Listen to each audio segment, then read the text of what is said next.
Hello everyone, I am doctor Navjot Simi. I am an IPS officer. आज मैं आप सबके साथ अपनी जर्नी शेयर करूंगी, my journey to an IPS officer. Village in Gurdaspur district in Punjab. मेरी बेसिक स्कूलिंग भी वहीं से हुई थी अप टिल स्टैंडर्ड 5th। मैं एक बहुत ही नॉर्मल बैकग्राउंड से आती हूँ और मेरे पापा बैंक में हैं, मेरी मम्मा होम मेकर हैं and I have 2 siblings, 1 younger sister and 1 younger brother। सो हम लोग जॉइंट फैमिली में रहते थे अपने गांव में और वहाँ पे सिर्फ एक ही स्कूल हुआ करता था। हम लोग भी उसी में पढ़ते थे। जैसे कि वहाँ पे कोई और अच्छा स्कूल अवेलेबल नहीं था और हमारे आगे की एजुकेशन को ध्यान में रखते हुए my father decided that we will move to the city. So from standard 6 onwards मेरी जो स्कूलिंग है वो गुरदासपुर सिटी में हुई है। From 6th onwards till 10th standard, I have studied from Sunrise Public High School, Gurdaspur, which is affiliated to Punjab School Education Board. So आप ये देख सकते हैं कि मेरी खुद की स्कूलिंग भी स्टेट बोर्ड से ही हुई है और ऐसा मानना बिल्कुल गलत है कि अगर आप किसी अच्छे बोर्ड से नहीं हैं, फॉर एग्जांपल CBSE, ICSE, तो आप कॉम्पिटिटिव एग्जामिनेशन में उतना अच्छे से compete नहीं कर पाते हैं। सो मैं आपसे यही कहूँगी कि आपकी बैकग्राउंड मैटर नहीं करती है। अगर आपका डिटर्मिनेशन, अगर आपका गोल सही है तो आप अपनी मंजिल पर ज़रूर पहुँच। सो मेरी स्कूलिंग गुरदासपुर से ही हुई और 11th 12th मैंने गवर्नमेंट स्कूल गुरदासपुर से किया है और मैं बचपन से ही डॉक्टर बनना चाहती थी। सो आफ्टर 12th मैंने PMT की प्रेपरेशन की और प्रेपरेशन के बाद मुझे BDS मिला था। उसके बाद मैं BDS करने के लिए लुधियाना चली गई थी। I have done my BDS from Baba Jaswant Singh dental college hospital and research institute. मेरे फादर अक्सर मेरे कज़न्स को कहा करते थे कि आप लोग सिविल सर्विसेज की तैयारी करें। मैंने बचपन से ही कहीं ना कहीं सिविल सर्विसेज के बारे में सुना हुआ था, बट मुझे मालूम नहीं था एग्जैक्टली क्योंकि मैंने इसके बारे में कभी उतना ध्यान से सोचा नहीं था कि मैं सिविल सर्विसेज की तैयारी करूँगी। बट आफ्टर BDS जैसे कि मेरे काफ़ी बैचमेट्स भी आगे MDS की तैयारी कर रहे थे, तो मैंने भी सोचा कि मैं भी MDS की ही तैयारी करूँगी और एक स्पेशलाइज्ड डिग्री कर लूँगी मैं after BDS। So I started preparing for the MDS। मैंने एग्ज़ाम भी दिया, मेरा क्वालिफाई भी हो गया, but due to financial constraints मैं वो नहीं कर पाई थी। सो सिविल सर्विसेज के बारे में मैंने तब से सोचना शुरू किया।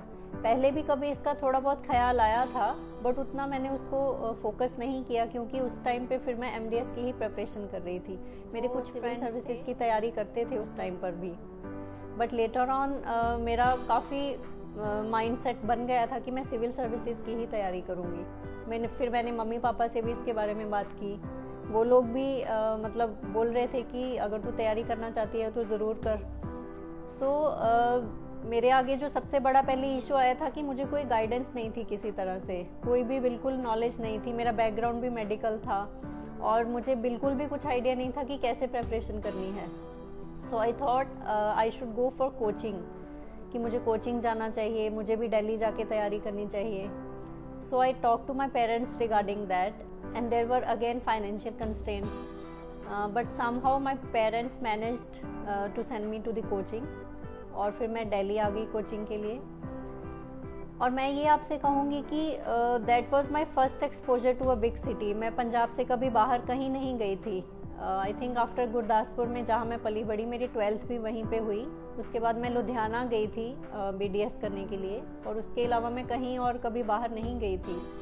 तो जब मैं दिल्ली में आई तो एक बहुत बड़ा अपने आप में वो आपको एक तरह से शॉक भी लगता है कि आप इतनी बड़ी सिटी में आ गए हैं, आपको यहाँ पे ज़्यादा कोई जानता नहीं है, आप भी किसी को उतना जानते नहीं हैं और थोड़ा आपको टफ लगता है कि आप कैसे सारी चीज़ें मैनेज करेंगे और साथ में प्रेपरेशन भी है, आपके ऊपर स्टडी का प्रेशर भी है। सो थोड़ा सा डिफ़िकल्ट हो जाता है वो मैनेज करना। सो मेरी क्लासेस स्टार्ट हो गई थी, मैं कोचिंग जाती थी, मतलब मेरा पूरा दिन उसी में ही चला जाता था और शाम को कुछ अगर मेरे पास अपना वक्त बचता था तो मैं उसमें अपनी पढ़ाई करती थी। बट फिर भी मेरे पास एक प्रॉपर गाइडेंस नहीं थी कि कौन सी चीज़ कैसे करनी है।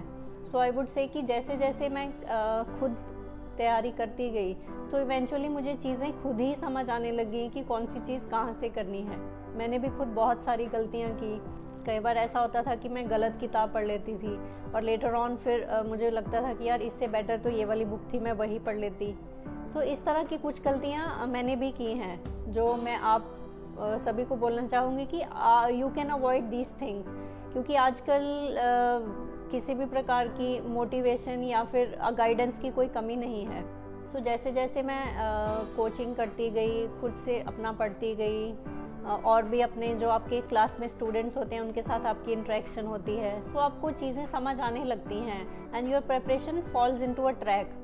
So I would say that if you are determined you should not lose your hope, you will automatically find your track, you will automatically find your right way so that you can progress further into your preparation.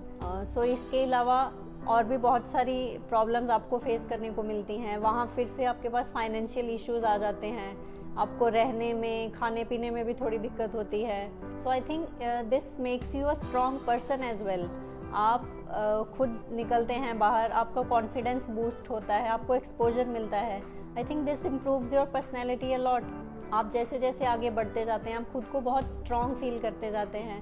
So I think this journey has really been beautiful. अगर अब मैं पीछे मुड़ के देखती हूँ तो मुझे बहुत अच्छा लगता है that this has made me so strong, this has made me so powerful कि मैं अपने खुद के व्यूज़, खुद के आइडियाज़ अब बहुत अच्छे तरीके से रख सकती हूँ। मेरी खुद की एक पहचान है। I think most of the aspirants जो इस एग्ज़ाम की प्रिपरेशन करते हैं उनके ऊपर मैरिज का प्रेशर रहता है, चाहे वो फैमिली की तरफ से हो या फिर रिलेटिव्स की तरफ से हो, या खुद भी इंसान को कई बार ऐसा लगता है, और ख़ास करके ये लड़कियों के साथ ज़्यादा होता है। मैंने खुद भी ये प्रेशर फील किया है। बट आई वुड से कि मेरा सपोर्ट सिस्टम जो हमेशा मेरे साथ रहा है वो है मेरी मदर। सो मैं उनको जितना भी शुक्रिया अदा करना चाहूँ उतना कम है। उन्होंने हर मुश्किल वक्त में मेरा साथ दिया है। She had been like a pillar of strength to me. अगर आज मैं यहाँ पर हूँ तो मैं सिर्फ उनकी वजह से ही हूँ, और मैं उनको कभी भी पे बैक नहीं कर पाऊँगी। सो अगर आप डिटर्मिन्ड हैं, आप ऑनेस्ट हैं, तो मुझे नहीं लगता आपको कोई रोक पाएगा अपने गोल पर पहुँचने के लिए। सो मैंने एक बात सोची थी कि अगर अब मैं दिल्ली आ गई हूँ इतनी मुश्किलों का सामना करते हुए, सो अब मैं इस तरह वापस नहीं जाऊँगी।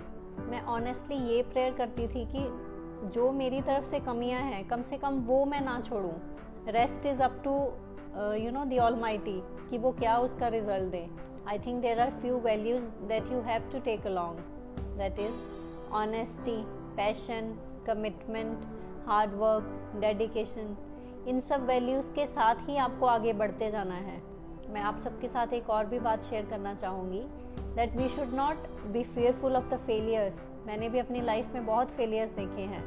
चाहे हम किसी भी जर्नी पर या किसी भी पाथ पर चल रहे होते हैं, जो भी हर्डल्स आते हैं हमें उनको क्रॉस करके आगे बढ़ते जाना चाहिए। I would tell that during my 2016 attempt I appeared for the interview but I did not see my name in the final list. It was quite a setback to me, but मैं फिर भी वहाँ रुकी नहीं। मैंने अपने आप को दोबारा संभाला और मैंने ये देखने की कोशिश की कि मुझसे क्या गलतियाँ हुई हैं पिछले अटेम्प्ट में, मैं उनको कैसे इम्प्रूव करूँगी।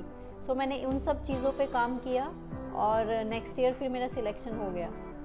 सो आई थिंक अगर आप अपने एफर्ट्स के साथ ट्रू हैं, ऑनेस्ट हैं, तो आपका जो एक नेचुरल फोर्स है वो भी आपका साथ देती है। और जब आप फिर सिलेक्शन के बाद ट्रेनिंग के लिए जाते हैं तो आपको बहुत सारी चीज़ें सीखने को मिलती हैं, आपको बहुत एक्सपोजर मिलता है।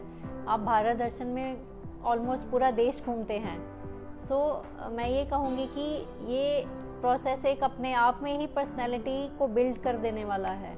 आपको बहुत सारे मौके मिलेंगे, आप अपने बारे में ऐसी चीज़ें जानेंगे जो आपको भी मालूम नहीं थी। So I think this is a journey worth travelling. So अगर मैं अपनी जर्नी को एक लाइन में बोलना चाहूँ तो आई would say that this journey has made me a really strong individual. So no matter what kind of hurdles do you face, what kind of problems do you face, if you are determined to move your path, one day you will reach your destination for sure.